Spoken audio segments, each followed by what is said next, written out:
It's 2 a.m. You're bone tired, but your brain is running a marathon. You've tried it all, counting sheep, warm milk, reading a painfully boring book, and nothing is working. Your body is physically in bed, heavy and exhausted, but your mind is wide awake, replaying conversations from the day, building tomorrow's to-do list, and wrestling with worries you can't solve right now. You feel tired, but you're also wired. Here's the secret they don't tell you: the problem isn't a lack of willpower. It's not some personal failing. Your body has simply forgotten how to power down. Your nervous system, the complex electrical grid running your entire body, is still stuck in fight or flight mode from a stressful day. You can't just think your way to sleep when your body is braced for a threat that isn't there. It's like revving a car engine in the red, even after you've parked it in the garage for the night. But what if you could physically signal to that system that it's safe to turn off? What if there was a manual override that spoke your body's native language, bypassing the racing thoughts and telling your internal alarm system to stand down? This video is about a 2-minute technique, a method with components used by everyone from ancient yogis to modern-day scientists, that does exactly that. It speaks directly to your nervous system to encourage what's known as the rest and digest state, helping your brain and body finally get the message to power down. This isn't about wishful thinking, it's about physiology. Stick with me, and you'll learn how to invite your body to sleep.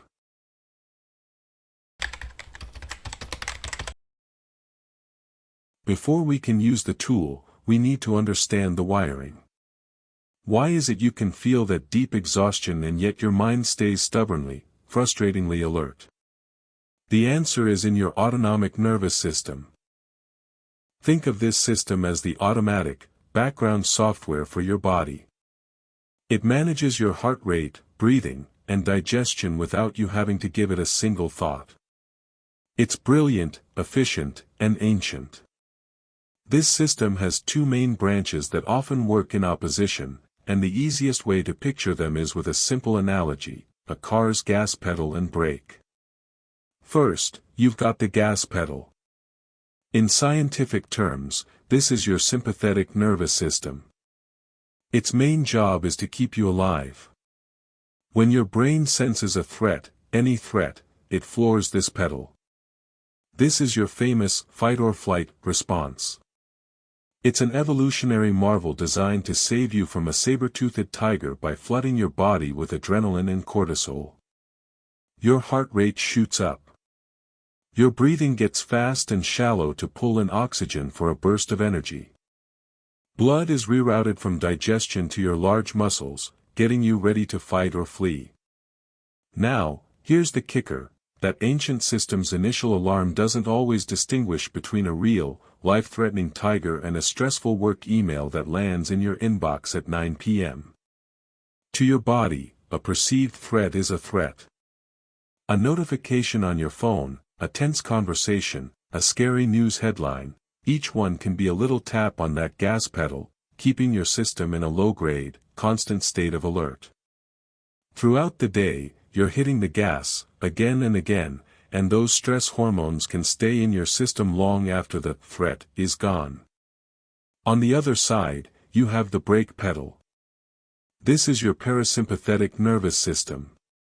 Its job is often called rest and digest.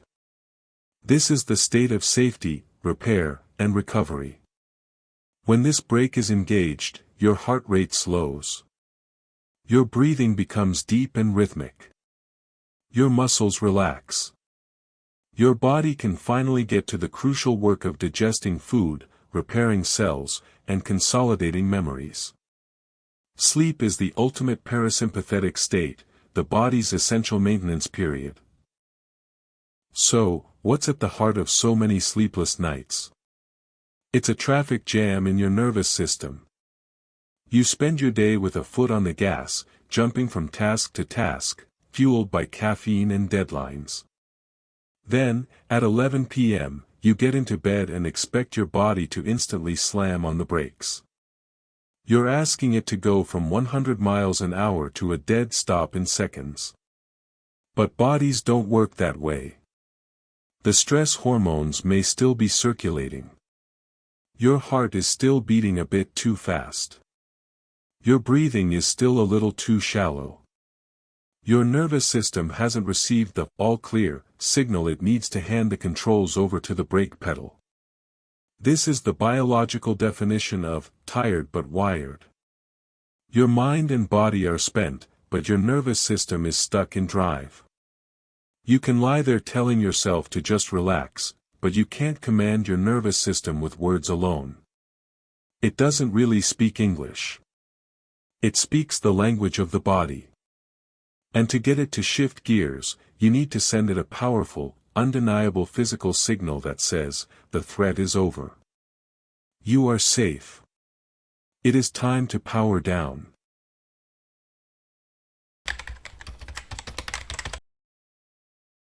So, how do we send that signal? How do we manually encourage the body's braking system to engage? The secret lies in communicating with the master control wire of your rest and digest system, the vagus nerve. The vagus nerve is the longest of our cranial nerves, like a massive information highway running from your brainstem down into your chest and abdomen, connecting with your heart, lungs, and digestive system. A key part of its job is to regulate these organs. It's a physical link between your brain and your body's state of calm. When the vagus nerve is appropriately stimulated, it releases the neurotransmitter acetylcholine, which helps slow your heart rate and promotes a state of calm. This is where an influential framework called polyvagal theory, developed by Dr. Stephen Porges, offers a fascinating insight. The theory suggests our nervous system is always unconsciously scanning our environment for cues of safety or danger. When we detect safety, our ventral vagal pathway is active, helping us feel calm and connected. The key idea is that our physiological state is directly tied to our perception of safety. To feel calm, our body has to feel safe. So, the question is, how can we deliberately send safety signals up the vagus nerve to the brain? We can't just tell it, hey, we're safe. But as neuroscientists like Dr. Andrew Huberman of Stanford have helped popularize, there are certain physical inputs that directly influence this system. The most powerful one is your breath. Specifically, long, slow exhales are a primary trigger for activating this calming response. When you inhale, your heart rate naturally speeds up a tiny bit. When you exhale, it slows down. By deliberately making your exhale longer than your inhale, you are physically helping to slow your heart rate. This, in turn, sends a powerful signal up the vagus nerve to your brain that everything is okay, indicating you're safe enough to relax. You are literally using your breath to gently tap the brakes. The technique we're about to learn isn't just deep breathing. It's a specific sequence engineered to maximize these physiological signals. It combines a particular breathing pattern, known to be a remarkably fast way to calm down, with a systematic shift of your attention designed to pull your brain out of those racing thought loops. It's a hack in the truest sense. You're using a physical mechanism to influence your internal state. You're not just wishing for sleep, you're helping create the biological conditions that allow sleep to happen. This isn't about willpower, it's about wiring. It's about speaking your body's own language to help it find the off-ramp.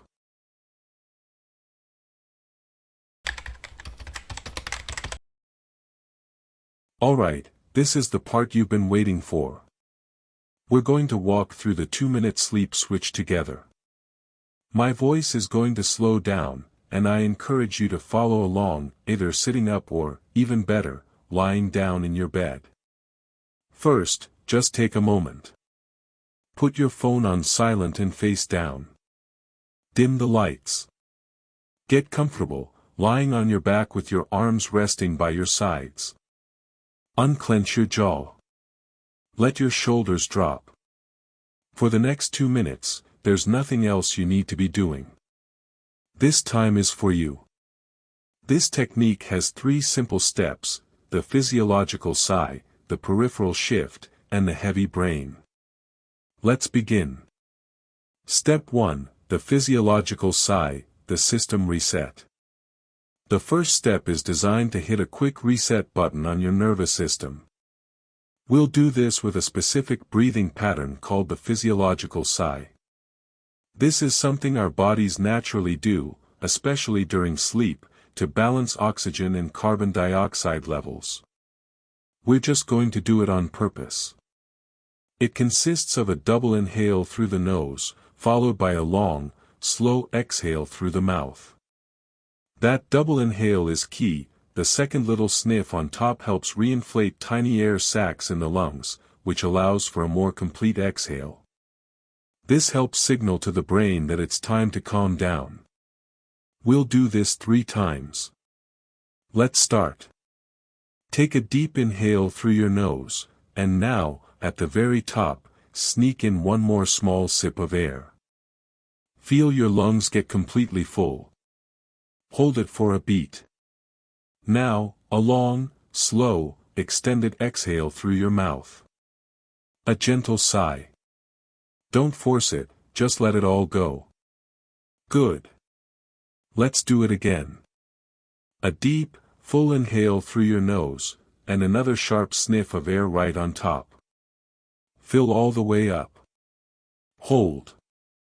And now, a long, complete exhale through your mouth. Let your shoulders get heavy. Let your belly soften. Imagine you're releasing the tension from your day with that breath. One final time. Make this one count. Your deepest inhale yet through the nose, followed by that extra sip of air at the top. Pause. And now, your slowest, most controlled exhale yet. Let every last bit of air out. Imagine the mental chatter and stress leaving your body with that sigh. Just by doing that, you've sent a powerful calming signal through your nervous system and have likely already started to slow your heart rate. Step 2, the peripheral shift, diverting the brain's attention. Now that your body is calmer, let's give your mind a place to rest. Racing thoughts happen when the thinking part of your brain is overactive. To quiet it, we'll redirect its attention away from thoughts and towards simple, raw physical sensation. Gently bring all of your awareness to your right hand. Without moving it, just notice it. Notice the weight of it on the bed. Feel the air on your skin. Maybe you can feel a faint tingling or a pulse in your fingertips.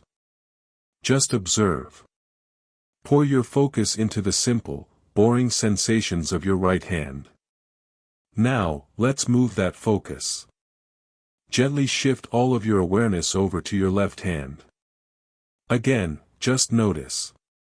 Is it warmer or cooler than your right hand?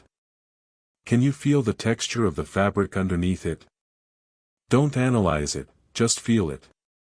Anchor your mind in this physical reality.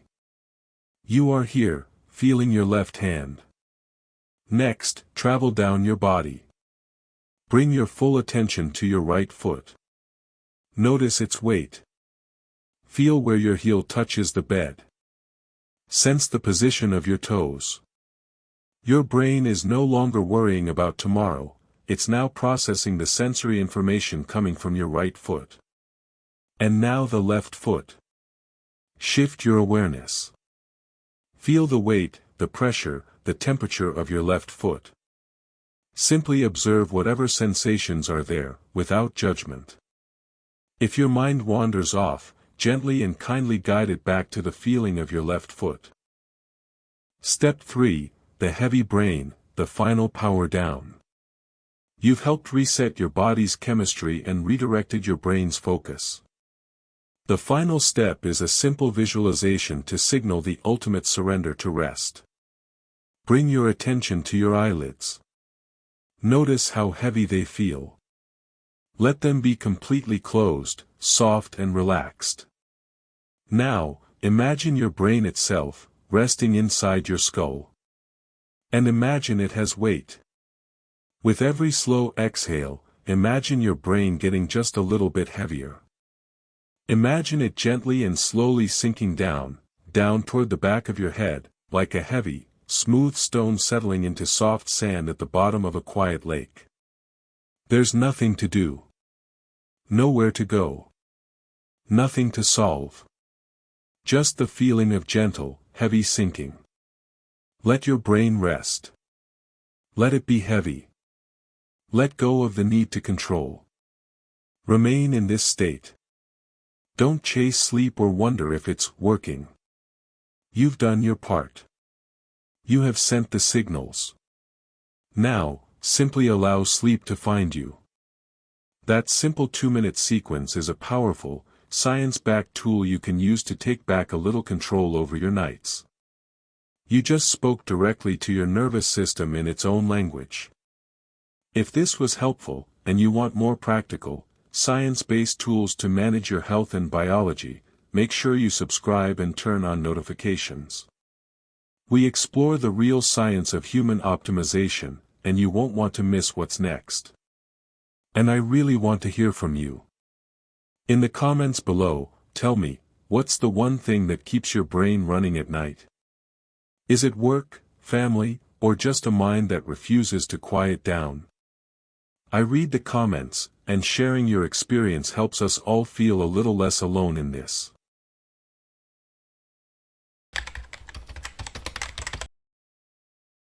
Before we wrap up, I want to cover a few common questions, because turning this into a reliable tool takes a bit of practice. First, you might be thinking, I tried it, but my mind still wandered. That is 100% normal and expected. The goal isn't to achieve a perfectly silent mind, that's nearly impossible. The goal is to notice when your mind has wandered and to gently guide it back. Every time you bring your attention back to your breath or your foot, that's a win. You're strengthening the neural pathways for focus and calm. Think of it like training a calm-down muscle. You don't walk into a gym and lift the heaviest weight on day one. Be patient with yourself. Second, what if focusing on the breath makes you feel more anxious? For a small number of people, this can happen. If that's you, no problem. Just modify the technique. Skip the sighing and focus entirely on the body scan. Spend the full 2 minutes just moving your attention slowly from your hands to your feet, and then up your legs to your stomach. This alone is incredibly powerful for pulling you out of anxious thought loops. The most important key to making this reliable is consistency. Your nervous system learns through repetition. Try to do this for 1 week. Make it part of your bedtime routine, whether you feel wired or not. By practicing when you're already calm, you're teaching your body the pattern. So when you have a night where you're really stressed, your body will already know the way. You'll have a well-worn path back to calm. It's not a magic pill, it's a practice. And like any skill, the more you do it, the more effective it becomes.